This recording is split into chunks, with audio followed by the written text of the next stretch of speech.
I want to make a video about the truck build that I currently have. I'm working on a van that I picked up, and I'm doing a video log of that van. But I've been doing sound for years and years, and I've got a fairly elaborate system in my truck here, and I want to video it and talk about it and put it on YouTube just for more content's sake. So this truck is a 2006 Dodge. It's a diesel. It's got pretty low miles, but it's the quad cab. And so here's the build that I have. So I've got the rear seat folded up, and I know the sun's really bright shining on this enclosure, but I built an enclosure, and the idea was that it would not sit above the windowsill line. And I believe that puts me in a no wall category for SPL competitions. Whatever the category ends up being, there's no modifications done to the vehicle, and the enclosure does not protrude out above any of the visibility window lines. So this should make me eligible for a specific category. This is a custom enclosure that I built. So I got my hands on an 18-inch sub that is a Dayton Audio driver that's I'm very biased towards, and I got the subwoofer as new but paid used price for it. And so then the idea was, okay, well, what is the optimum enclosure within those within the size limitations that I had to work with.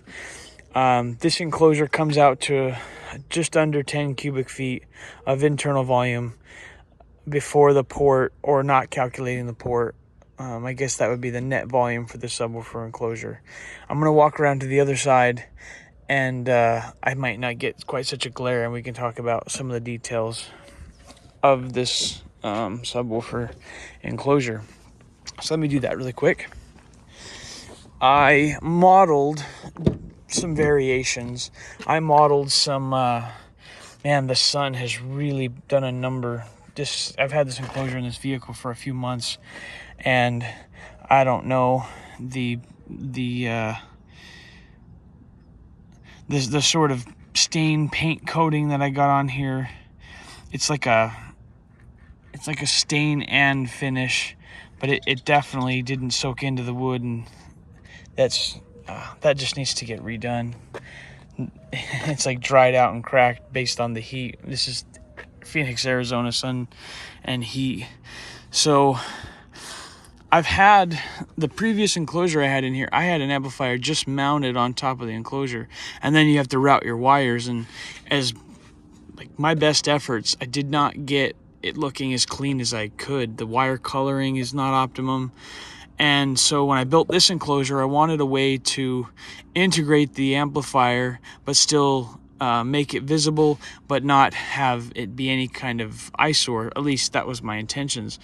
So what I did was I built a recessed channel here, and this entire area is recessed, so all the wires are tucked down below this. There's one single screw that you can probably see here. That screw comes off, and then this panel is removed, and all the wires are tucked in underneath.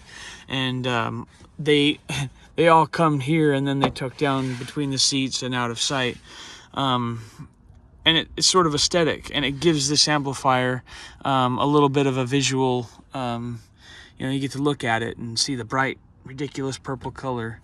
So the port is here facing straight down, and it fits. You can see it here. Yeah. So there's just one port on this side, and it's, I don't know, something like 16.5 inches by 4.5 inches wide. When I modeled it, it was in an acceptable range to not get port chuffing or anything. It's tucked out of the way, you don't see it, and it seems to work really well there. So that is the enclosure that is built for this. When I modeled like a 4th order or a 6th order, just absolutely massive. And so just a conventional ported enclosure, and I'll show you the way that the subwoofer driver is located. I just made it centered in this enclosure, and that gives you visualization of it. We did do it's not quite flush, but just below flush, but we flush mounted it, even though the surround is huge. Gives a nice aesthetic. So this is the Ultimax version 2, which I love it. I think it's a great driver. I wouldn't mind if it had 2 or 3 more millimeters of excursion, but 28 millimeters excursion is good. So that's the subwoofer configuration here. This is a Down4 Sound JP 32.2. It's a 2-channel, but I have it bridged and running at 4 ohms. I'd rather run higher, but well, 4 ohms is good, but being that it's bridged, it's still a lower impedance than I would like relative to the circumstances. But it's plenty of power. Like, this amp's rated at like 6K, and exactly what I'm getting out of it, I don't know. When I clamped this at a 22 hertz, somewhere between 20 22 hertz peak output, my impedance rise had me at about 10 ohms of resistance for a rail voltage of 119 volts and an actual current flow of about 11 amps, which was basically 1400 watts running this thing clamped. What this amplifier puts out, or what I'm actually seeing for any other frequency or under normal music, I'm not exactly sure. But I have plenty of power. I could definitely hatch this sub if that was my desire. I do have to be somewhat careful with my gain structuring. Let's take a look at the driver configuration here. I guess the amplifier. So I have amplifiers mounted underneath the seats. I was able to get them to fit. Most of this equipment I picked up used. The DSP is used, the amplifiers are used, the Down4 Sound amp, and the subwoofer itself used. The box I built, but all of those components I picked up used. Well, today, Rockford Fosgate's Prime Series amplifiers are a dime a dozen on the marketplace, and they're about the best bang for the buck. And as far as I'm concerned, they're good enough quality that I don't have to stress about them. So I've got a 4-channel, I've got 2 4-channel amplifiers running the mid-range underneath that driver's side seat. And at the moment, I only have a DSP under this seat. And previously, I had a subwoofer amplifier underneath here for a different configuration.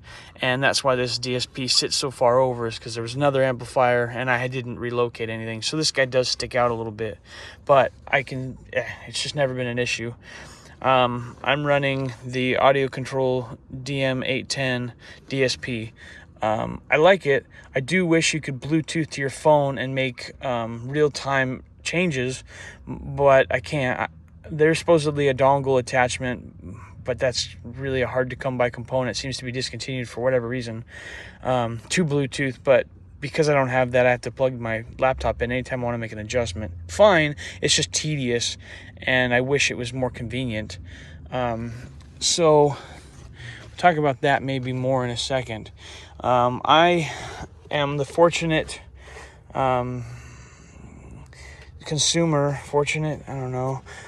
I'm happy to use the components, but CustomSpeakerPods.com makes some very well fitting, conforming, plastic molded pods that can be added to your vehicle. And when I discovered those, I was really happy. It was a eureka moment, because rather than try to do something elaborate, I could just buy these and attach them. There's a tackiness if you don't do a color match, if you don't, they have a tackiness to them, tons of screws.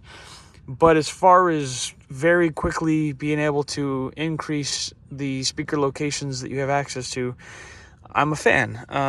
I bought I guess they've come out with a more reinforced version of these, and I did an option for those. I optioned for the cheap conventional speaker pods, and for what I'm doing, they work very well. So for the 2006 Dodge pickup truck, they've got a couple of options, and I went with the dual 6.5s. So this is a Dayton Audio Signature Series 6.5. They're about $55. They have $55 a piece.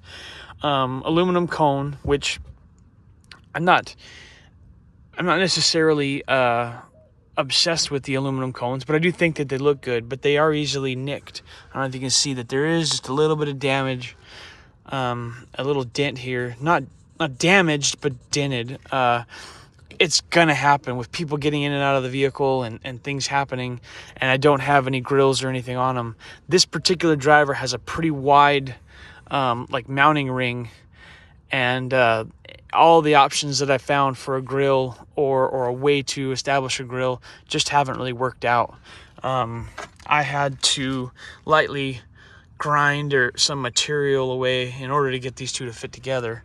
Whether I needed it or not, I went ahead and I used some really long screws and attached them to the door panel from the other side to sort of rigidify, I don't know if that's a word, but I'm going to keep using it, this section here so that it's not just free floating.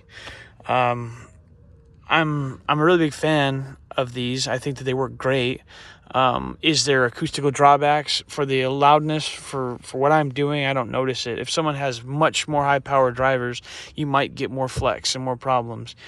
The kit did not come with any gasket material, but I used gasket material from Parts Express because I really like it and it's affordable and I'm a fan of Parts Express, to seal this. And then I was able to use the included hardware. It does include hardware to mount these. Plenty of screw holes, so they're definitely secured. This is my mid-bass stage, and I've got 2 drivers per door, and I've got a 4-channel amp bridged for more power. It didn't have to bridge them, but there was some reason that I bridged it. I don't know if I didn't have, I'm not entirely sure right off the top of my head why I did that. Either way, there's a 4-channel to these.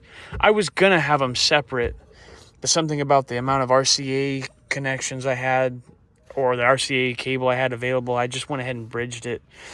That was probably what it was. At the moment I was installing this, I didn't have enough RCA cables to run a complete separate, because I wanted to try and see if there was time alignment potential to increase the fidelity of the sound.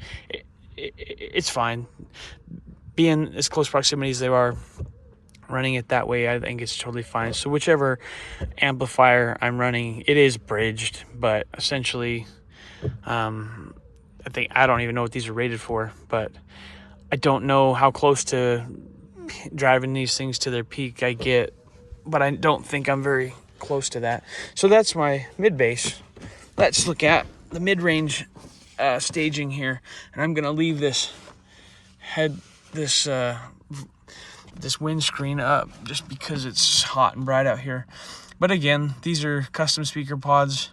They had a couple of options, and one of their options that they had was this nice little mid-range and tweeter combination. And from Dayton Audio, I was able to find it's either a 3-inch or a 3.5-inch mid-range driver, also aluminum cone, and a 1-inch soft dome, like silk dome tweeter that fit the existing locations. So that was really cool, and I think it's a nice configuration.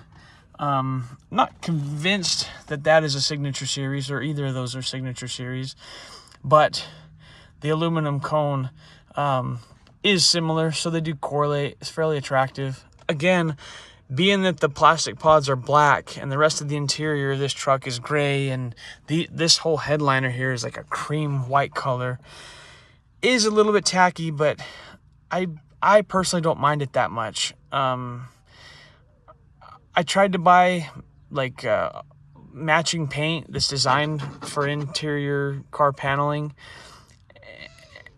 I don't know. I had a hard time finding exactly what I wanted, and to take it all apart and try and paint it, at this point, it's installed. I'm not that worried about it.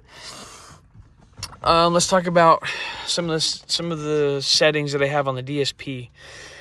I think I've ended up crossing over this tweeter pretty high. I think it's rated at like 2,000, 2,500 recommended crossover point, but I've got it crossed somewhere around 6 or 7K. I've got it actually crossed quite high. And all the tinkering that I did, that was where I got what I considered the best performance and the best sound characteristics. So I've got the mid-range playing from somewhere around 6K down to, I think we're playing it as low as 800 hertz, which is the vast majority of the content, right? But the cool thing is it's up here, it's line of sight, and it doesn't seem to be overdriven, and I seem to get pretty good behavior out of it. Whether it's just my hearing or not, most of the time when I'm EQing and setting up a system, I have a tendency to pull a lot out of the 2500 to 3K, 3500 range. That's just my ears. Almost every system, whether there's peaks there or not, I end up pulling some of it out. So I think when I EQ'd this thing a little bit, I was pretty happy with all of the behavior once I did that. And then these guys, I think, are playing, as I recall, the way I had it tuned, was somewhere around 800 hertz down to around 80 hertz is what these guys play. And then the subwoofer picks up from 80 hertz and below. I really don't get a lot above 60 hertz, just the way that I have this subwoofer configured. So exactly what the crossover is to get a nice blend, it's somewhere in that region. I don't believe I'm playing much below 80 hertz with these guys. And then I play the subwoofer sufficiently hot enough that whatever the crossover is, it's the range is covered. This is just a Pioneer head unit. Gives me Apple CarPlay, so I can control like GPS navigation. My phone plugs in and charges, and I'm able to play music through it. So that was the first thing that was added, and I was able to get an adapter, and you just kind of have to cut out the existing hole to fit a double DIN. Fairly clean, works pretty good, doesn't give me any drama. But I've got the DSP controller so that I can control for like 4 different presets, and I also have an absolute volume control that's programmable. You could have it on just individual channels, or you can have it as all the channels, which I think is set for all the channels. The problem with it is that it does not have a stop to it. The potentiometer in there will infinitely spin, and so it's not. And then there's no indication of where you're at zero or when you're at max. And so and I believe that you can turn it up past like unity gain, and so I'm a little bit skeptical to really use it, but it's there. This is the Down for Sound remote for this Down for Sound amplifier, subwoofer amplifier that I'm running, and I love this. It gives me temperature, and it gives me supply voltage, like as read directly at the location. So if I've got a voltage drop, it's going to indicate a voltage drop here before I see a voltage drop on my dash, that I've got a voltage drop at the batteries under the hood. And so this is a little bit more sensitive. I like it. I'm a big fan of the way they've got it. It's kind of big, but I think that for what you get, it works very well, and I'm very pleased with it. And it fits right in here nice, so that's where I've got it located. And then I located that there, just like using the existing space without trying to permanently compromise anything. The screw holes and things, if I was to remove these, they're kind of out of sight, out of mind, so I'm not that worried about it. This does have DSP, but it's only 3-way active. And for a while I ran that, but once I decided to go big with this sound system, I went ahead and bypassed it, and I'm just going directly from a single set of RCAs out down into the DSP. So I think that's a $15 tweeter. I think those are about $35 for the 3-inch mid-range. Those are about $55 a piece. And then this Ultimax 18 subwoofer is $350 new. I did get this one used as new for $250. I picked up that amp. I think it's an $800 bill, which is really expensive in my world. And I bought this amp for about $600, lightly used. I thought the color was really fun, and I am a fan of the Down for Sound. They've got a clear acrylic bottom panel, so if you want to reverse mount them or configure them, you can see all the internals, and it's beautiful. And I'm a fan. If there's some quality component that's not up to snuff with the Down for Sound stuff, it's not in my radar. I'm a fan of them.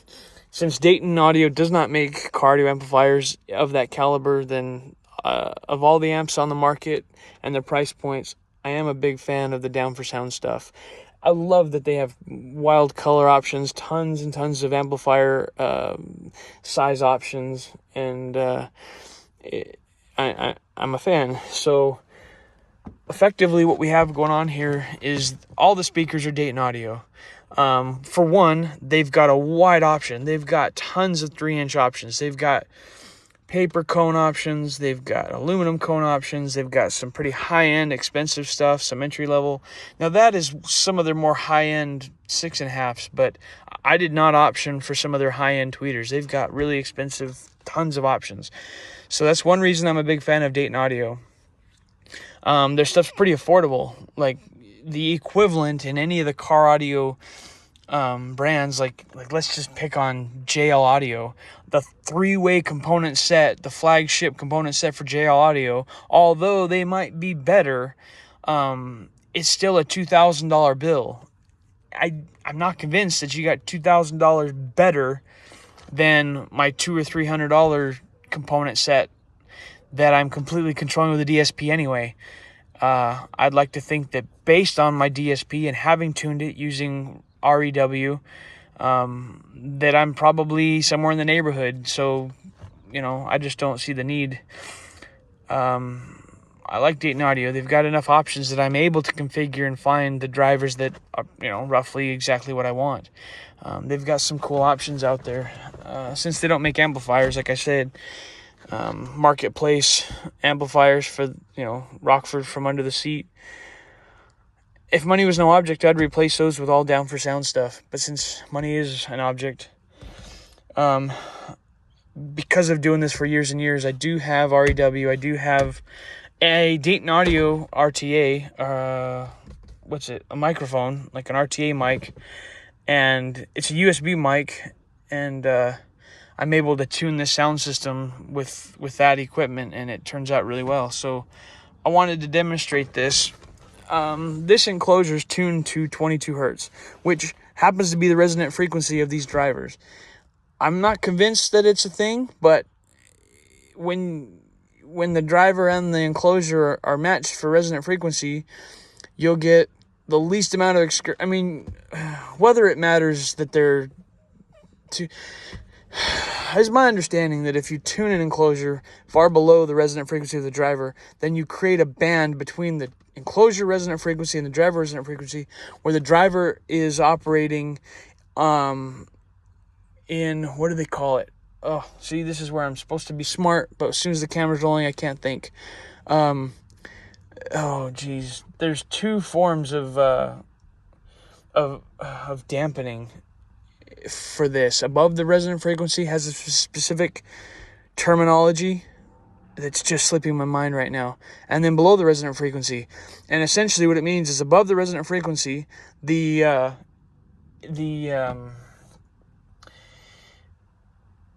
air mass and suspension mass, something like that. Above resonant frequency, the air mass controls movement more so than your suspension or anything else. And below resonant frequency, the suspension components of the driver, the weight of the cone air and components, is the restriction to movement, where the air is no longer mass loaded, something or other. So if you tune your box far below the resonant frequency of the driver, that means that there's a region in there where the suspension and the mass of your moving parts is what controls cone movement, which I believe that is suboptimum. Ideally, you're tuning at or above your resonant frequency so that you're mass loaded. I think that's the correct term. Mass loading means that the mass of I'm not sure what it is. Either way, if you're above resonant frequency, the surrounding air is is where the highest impedance to movement is, which is a desirable trait for cone control. Well, I love this Dayton Audio driver because it's got a 22 hertz resonant frequency, which means I can tune and have high acoustic fidelity. I don't have any band where I'm running off of like the suspension being loaded more than anything else. And so I went ahead and, just because I wanted to try it, I guess, tuned the enclosure to the resonant frequency of the driver. And as a result of doing that, with this truck, the space that this truck has, I'm actually getting acoustical loading down to 15 hertz. I'm able to drive this with the same amount of power, or at least the same volume settings, the same gain settings, from 80 hertz of frequency play all the way down to 15 hertz. But 15 hertz is the low frequency extension that I get. Anything below that, the amount of sound or the amount of pressure that's being created, it drops like an absolute rock. There's no energy created there. I just get tons of cone movement. And the cone movement, like the excursion, just goes through the roof. But for whatever reason, I'm able to play a 15 hertz note, and this thing is not bottoming out at the same volume with the same amplitude as any of the other frequencies. I do verify that when I play at 22 hertz frequency, that is when we get the least amount of cone excursion. So if anyone ever watches this, this is my understanding of how you would want to do an SPL competition. Whatever you determine is the way to, however you determine the right frequency to play. Whether you build a sealed enclosure that is properly dampened for a very flat response, was it 0.707 on the QTC? Whatever you do to run a frequency sweep to determine the right frequency, once you do that, you're going to want to build an enclosure whose resonant frequency, the peak resonant frequency, is at that frequency, and therefore you have the highest impedance here, which means the highest ohm load or resistance or impedance that the amplifier sees, which means that you're going to be able to run substantially more power at that frequency. Because if I've got 10 ohms of resistance at 22 hertz, I can run 10,000 watts of power, because if you do the math, the actual amount of wattage that the sub sees isn't going to be as much. Hopefully you understand Ohm's law, or you can research it.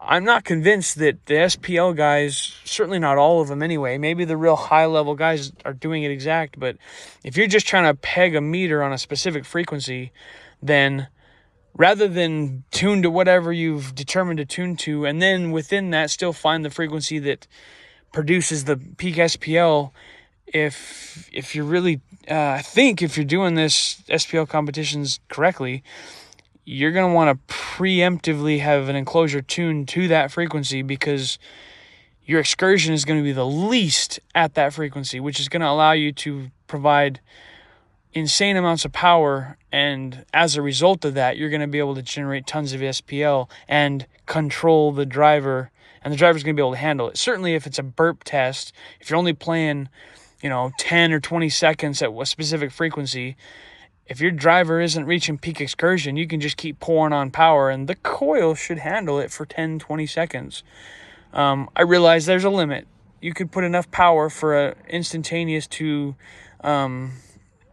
treat your coil like a fuse and pop it instantly. I get that, but for the sake of the conversation, well, probably many of you know that, and if you don't, maybe I'll make a more detailed video, or maybe the content's out there and you can research it, but that's some thought. So I guess my point back to this was, why 22 hertz? It's plenty low, and I liked the idea of matching the two just to see exactly what would come of it. But I get a really good response from 15 hertz to 32 hertz. And it does, for whatever reason, seem to roll off much above 32 hertz. Not that the subwoofer doesn't play frequencies all the way out to 80 hertz, but there's a really hot zone, and it's wide. It's not necessarily just one frequency. Like I say, I've got extension down to 15 hertz. And for the first time in my life, I'm convinced you can hear 15 hertz. It sounds like a low frequency note, whether it's just a waffling of air or a chuffing. It's smooth and it's cool. The doors in this vehicle, the doors sort of breathe in and out. It's really cool. We metered this truck, clamped and sine wave at 20 hertz to peak output. Like I said, we did a rail voltage of 119 volts, 11 amps of current for 1400 watts to the sub, and that was turning everything up all the way on a 20 hertz sine wave. Generated 143 dB with a meter down in the kick down there, which obviously is not where you hear, but you know, potentially that's where the most sound pressure was created. And I did that with, I believe I did it with that window down. I would like to try it again, you know, at some point with the meter in some other positions with this window down. Maybe this window was down, I don't remember. We did it with an SSA audio sound pressure meter, so there's a chance, because it wasn't a term lab, there's a chance that it wasn't quite as accurate as a term lab. I don't know the potential deviation there, but that's how loud this truck is, and it happens to be like peaking at 20 to 22 hertz. So that's really cool. Yeah, I don't know. This is my truck build, and this is I wanted to make a video about it.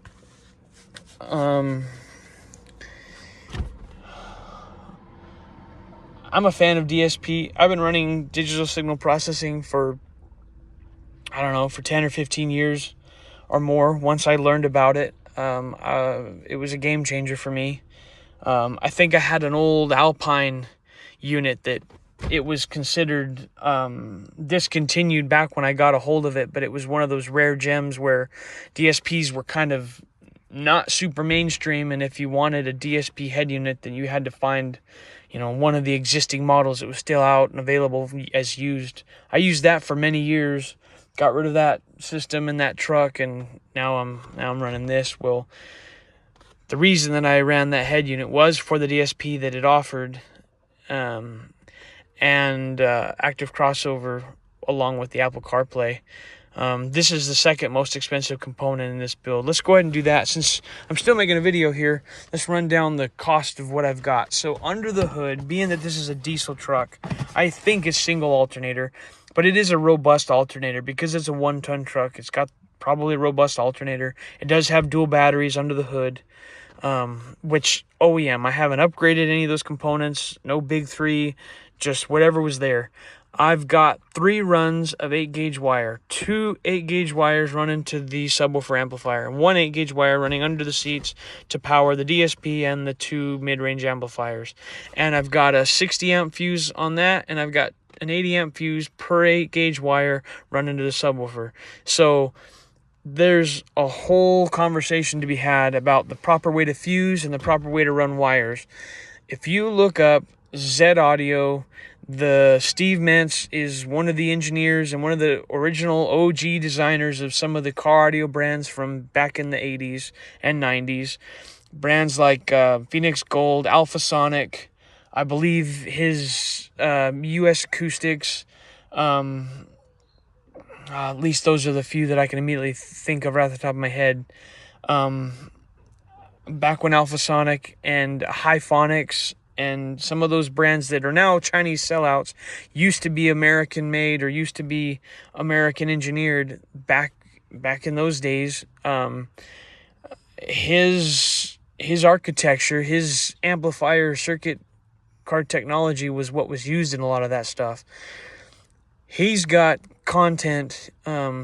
You can look up some of his old manuals and literature, and that's where I get my education regarding fusing, amp wiring, and amp impedance configurations. I've got a video coming up down the road regarding impedance, because I'm personally not a 1 ohm obsessant. Like, I would prefer to run 4 ohms and have a sufficiently large amplifier to still get the amount of output that you want. I realize that if you're budget oriented, then you're going to run 1 ohm because that's where you get the most output. But that for another video. For the time being, 280 amp fuses is 160 amps, which if you do the math, at 14.4 volts, that's roughly 2200 watts before that fuse should pop.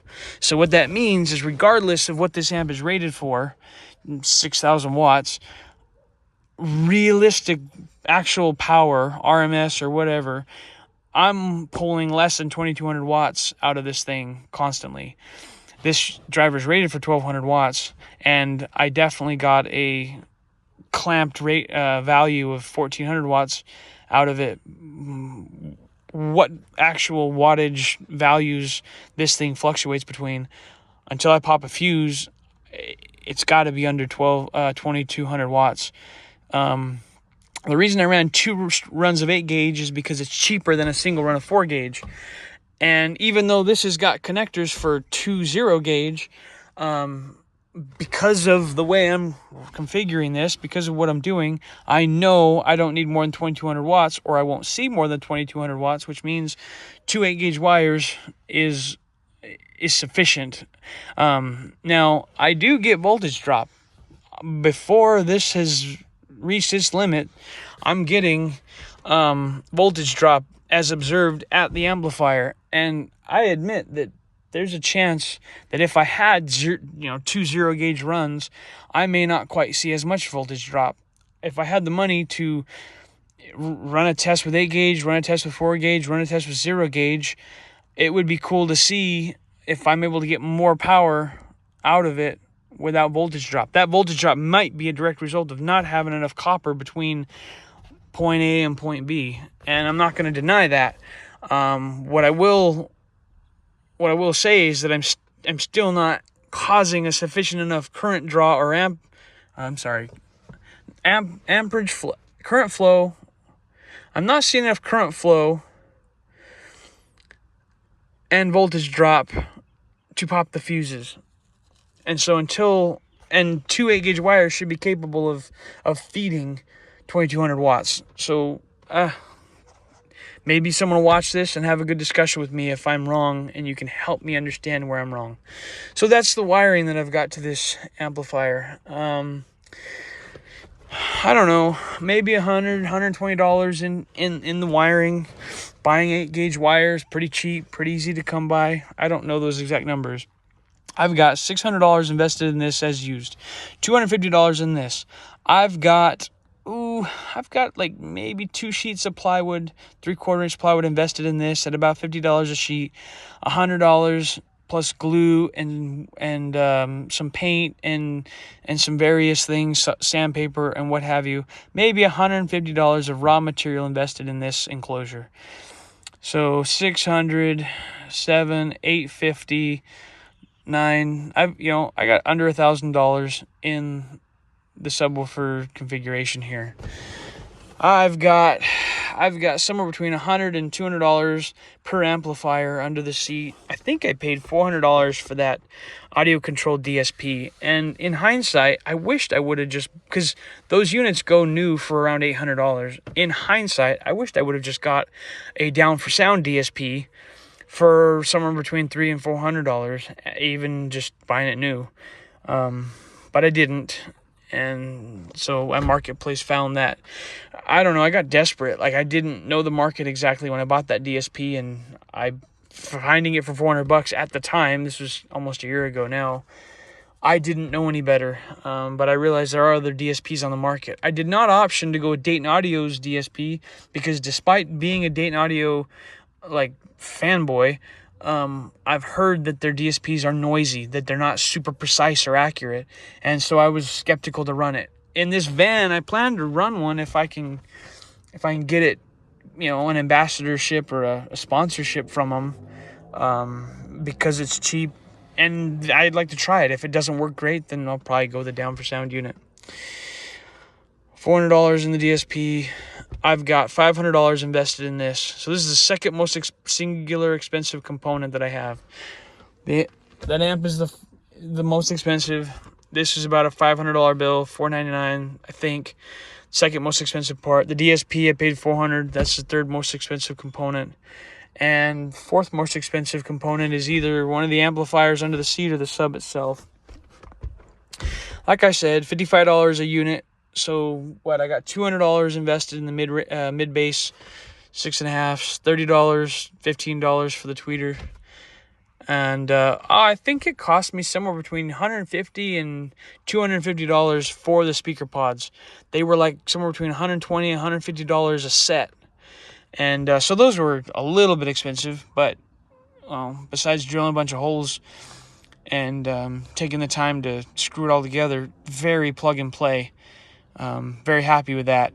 I'm not associated. I can't provide you the discount code for them, but discount codes do exist. So if you're going to buy speaker pods, do a little research and find somebody that's offering one of their little 10% discount codes, because there's a good chance they make those pods to fit your vehicle. And if they do, you don't have to do any dramatic fiberglassing, and you can upgrade to what might be considered a high-end build. Whether this is considered a high-end build or not, it's definitely not entry level. And yeah, so I think I've talked about it. What else is good to talk about? If I had picked up a 15-inch driver, or maybe two 12-inch drivers, I might have been inclined to try and build a 4th order or a 6th order enclosure for this vehicle. Because then I would have had the space to make it fit the way that I wanted. When I got that used as new, I was like, this is perfect. I'm just going to build. I modeled, and basically the bigger the enclosure I could go, the more excursion I could get for less power. So I just built the enclosure as big as I was willing to go without compromising any visibility. And should I compete with this, I believe it puts me in a category that is desirable. So that was that. Yeah, that's my build. So if anyone watches this, I'm grateful. I appreciate you and your support. And I don't know. I still only have a few views per video, but I don't got any real haters yet. And I don't want haters, but I do want people to challenge me. Because if you think I do something wrong, or if you think there's a better way to do it, I want you to talk to me about it, because I want to learn, I want to grow, I want to improve. I just thought about this little mark here. I'm pretty sure you can see it. I designed this box to fit exactly between the doors, and both doors shut without a problem, but it is rubbing. I just noticed that, and that was the design. I wanted it to be as form-fitting as possible, and it is. Cool. Makes me happy. So that's it, guys. Till the next one.